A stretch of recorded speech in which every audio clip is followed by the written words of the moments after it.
Boa noite. Está no ar a Central do Brasil. A escalada autoritária do governo afeta as mais diferentes áreas. Numa mão, Bolsonaro recorre a seus poderes para conceder privilégios diplomáticos ao ex-ministro Abraham Weintraub e propaga a desinformação. Na outra, o crescente discurso fascista e conservador ameaça quem sequer consolidou uma cidadania plena com os direitos mais básicos, como a população LGBTI. Como resposta a este projeto de governo, uma unidade de forças progressistas cresce contra Bolsonaro. No programa de hoje, confira estes e outros debates. A gente começa agora.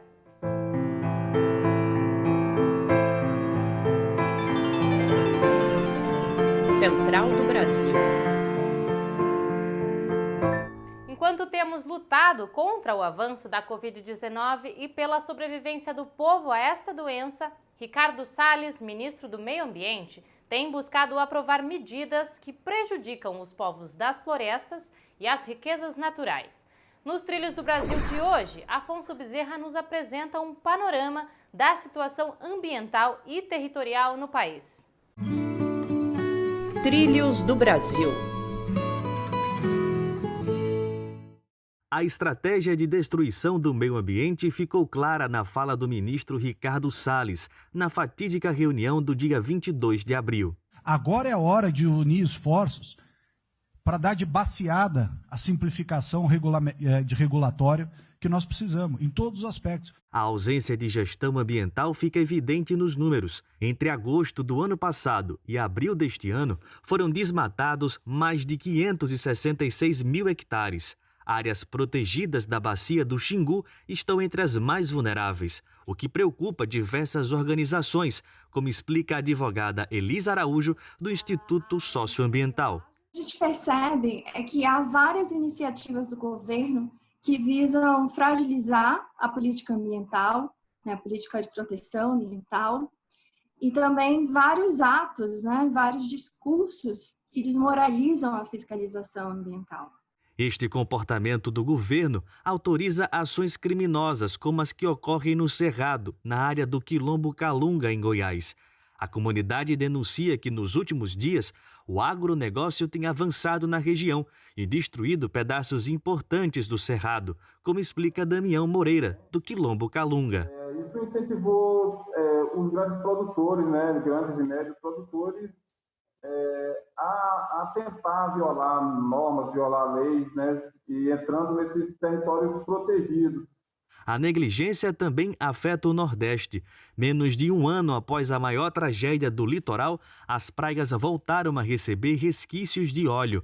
Até hoje, a população de praias importantes do Nordeste está sem resposta, como explica Lica Souza, do movimento Salve Maracaípe. As únicas respostas que nós temos tido até hoje é por parte da academia, é por parte de pesquisadores que têm analisado organismos, tem analisado os peixes, tem analisado a qualidade da água, do sedimento.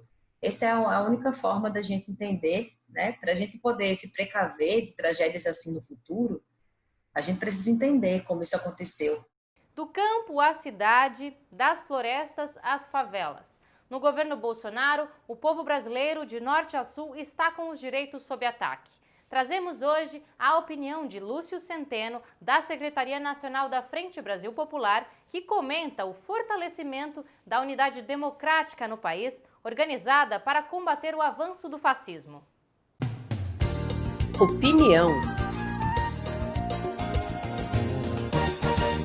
Já há um consenso entre os movimentos populares e em boa parte do campo progressista do nosso país de que o Brasil só vai superar a profunda crise em que está envolvido se conseguir consumar a bandeira fora Bolsonaro. Até hoje, muitas iniciativas nesse sentido estão sendo construídas no bojo da sociedade civil. Contudo, há um processo de fragmentação, é um processo que se dá de forma um tanto descentralizada. Nesse sentido, o dia de hoje foi muito significativo porque nós conseguimos reunir em uma reunião virtual um conjunto de forças políticas do nosso país que defendem a bandeira fora Bolsonaro. Nós conseguimos agregar no dia de hoje todos os movimentos populares representados na Frente Brasil Popular, na Frente Povo Sem Medo, reunimos várias centrais sindicais, entidades ambientalistas, ONGs e também iniciativas ligadas às igrejas. A partir dessa iniciativa, nós então começamos a constituir o que seria um embrião de uma campanha nacional fora Bolsonaro. Além de construir esse espaço de articulação, também definimos 2 datas muito importantes do nosso calendário de mobilizações. Tiramos o dia 10 de julho como um dia de mobilização nacional pelo Fora Bolsonaro, tendo em vista a perspectiva de realizarmos ações simbólicas, panelaços, ações nas redes. E também o dia 11 de julho, que pretendemos realizar uma grande plenária nacional pelo Fora Bolsonaro para que a gente consiga colocar na sociedade essa campanha. E não é só o São João que ficou sem as celebrações de rua, por priorizar o cuidado com a vida das pessoas. No próximo sábado é o Dia Internacional do Orgulho LGBTI+, e, em meio à pandemia, as lutas serão travadas à distância. Isso porque o conservadorismo nas políticas públicas atinge diretamente as lésbicas, gays, trans, bissexuais e intersexuais, esta população que está mais insegura do que antes. Vamos conversar com Nayá Tawani sobre o assunto. Oi, Nayá! Olá, Pamela. Segundo um estudo da entidade Grupo Gay da Bahia, o Brasil registra uma morte por homofobia a cada 23 horas. O avanço do conservadorismo segue matando essas pessoas. E diante disto, a luta do movimento LGBTQI+, se torna urgente. Confira a seguir relatos de pessoas que estão na linha de frente lutando contra essa discriminação. A data 28 de junho é lembrada como o Dia do Orgulho LGBTI+. Mas em um lugar como o Brasil, que lidera o ranking mundial do país que mais mata transexuais, só evidencia que essa pauta ainda tem muito que avançar. Janaína Oliveira, militante do movimento LGBTI do Distrito Federal, expõe a necessidade da conquista de mais direitos. Somente a partir da nossa organização conquistamos alguns direitos e ainda temos muito que avançar, principalmente porque não conseguimos conquistar a nossa cidadania plena. E nos últimos anos tivemos a perda de vários direitos em países governados por conservadores. O Brasil ainda é o país que mais mata a população LGBTI no mundo.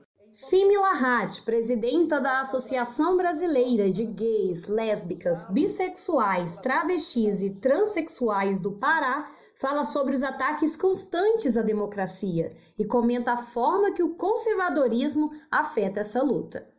É importantíssimo que nós naturalizemos nas nossas narrativas e nos nossos diálogos com a população e com a sociedade em geral que a orientação sexual e a identidade de gênero são questões naturais das relações humanas. São pessoas que precisam ter seu acesso à cidadania garantido, né? O seu processo de acesso ao direito garantido.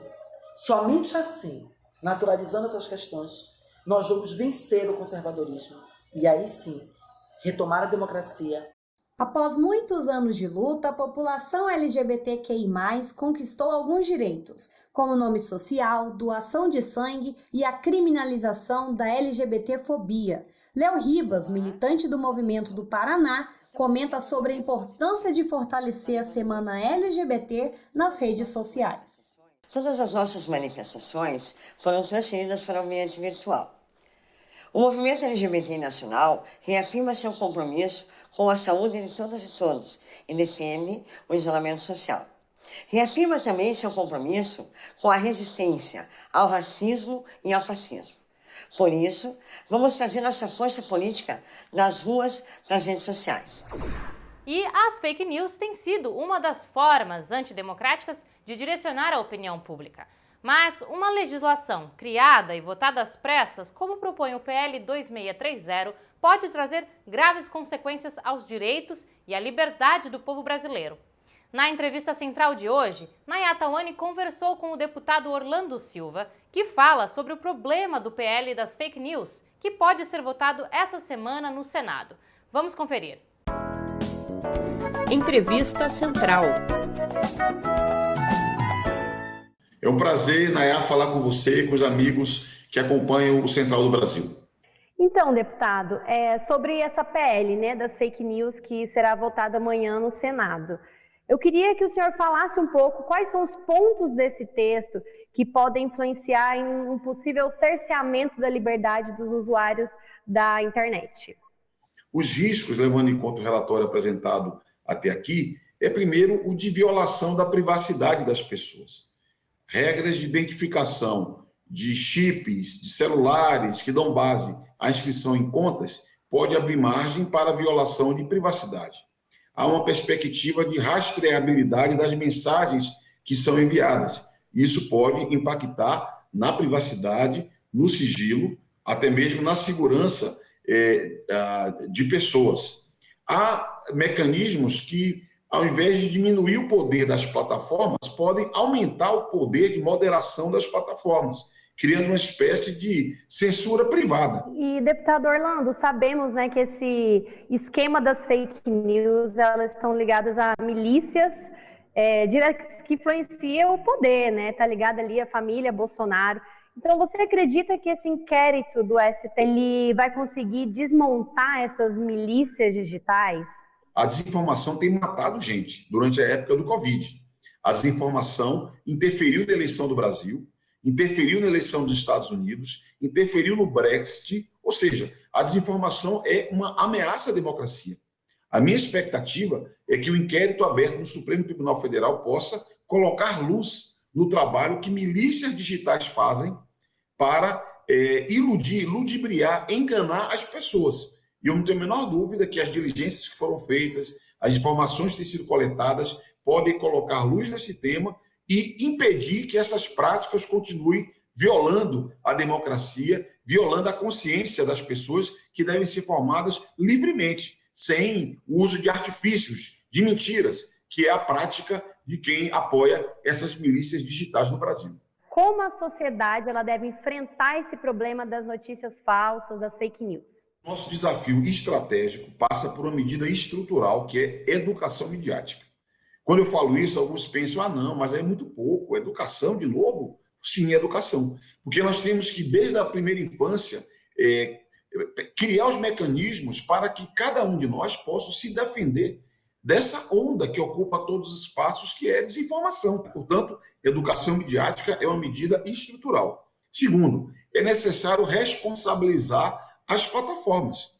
As plataformas que oferecem os serviços têm que ter responsabilidades de modo a impedir que você tenha disparos em massa, que você tenha uso de robôs artificializando a percepção do público. Então, as plataformas precisam ser responsabilizadas. E o poder público também. O poder público tem que regular esses mecanismos de funcionamento das plataformas. Eu, na verdade, acredito numa corregulação, em que a sociedade civil, o poder público e as próprias plataformas, juntamente com várias instituições do Estado, possam firmar uma espécie de código de conduta. Os investigados, né, nesse inquérito das fake news, eles alegam a tal da liberdade de expressão. Mas a gente sabe que é uma linha muito tênue. O que difere a liberdade de expressão das fake news? Sobre o argumento da liberdade de expressão, você não pode defender o cerceamento de expressão. Você não pode defender a violação de princípios fundamentais da República, como o pluralismo, a democracia, o Estado Democrático de Direito. Portanto, você não pode cometer crimes imaginando que está ao abrigo da liberdade de expressão. O que o inquérito do Supremo Tribunal Federal está fazendo é apurar crimes. E crime não se confunde e nem tem proteção da liberdade de expressão. Por isso que também esse debate sobre a lei de combate às fake news ele tem que ser sereno para que nós possamos localizar exatamente qual é a conduta típica, qual é o ato praticado, que se converte em crime. E, a partir daí, não adianta reivindicar a liberdade de expressão como um manto protetor. Porque, acima de tudo, há valores da civilização e da democracia que precisam ser preservados. Terminamos aqui mais um programa da Rede de Comunicação dos Movimentos Populares do Brasil. Obrigada pela sua audiência. Voltamos amanhã com a Central do Brasil. Até!